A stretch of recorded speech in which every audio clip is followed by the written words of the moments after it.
E aí galera, beleza? Mais um videozinho aqui da Work 125 e como vocês podem ver, eu tirei a capa da corrente aqui que protege essa parte do, acho que é pinhão, sei lá,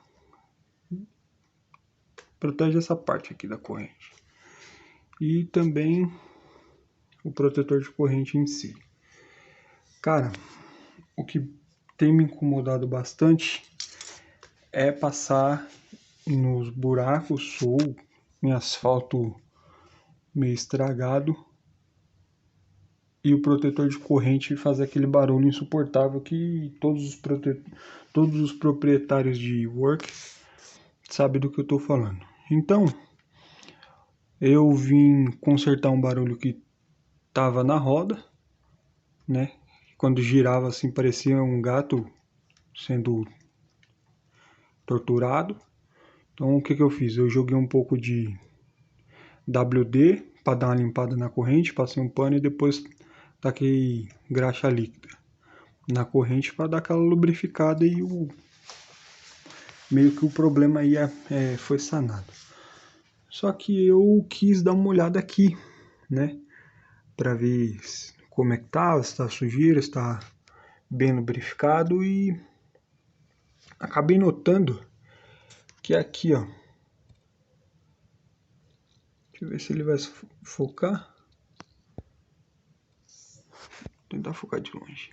Eu vou dar um zoom. Enfim. Bem ali, ó. Tá vendo aqui? Vocês podem ver aqui. É onde o protetor de corrente está batendo e fazendo aquele barulho de metal batendo com metal, é que a gente acaba se estressando, né? Então o que eu vou fazer? Eu vou tentar colar uma parte de remendo de câmera de pneu de bicicleta nessa parte aqui, ó, tá vendo? Tá meio desgastada. É onde ela acaba batendo aí naquela partezinha onde eu dei uma focada. Bem ali, ó, no meio. Então vamos ver.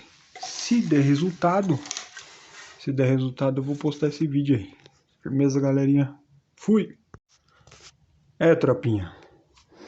Quando a gente batia a mão aqui, já fazia aquele barulho de lata, né? Aqui, cara, realmente um detalhe faz muita diferença, cara. Ó, acabou o barulho de lata batendo em lata.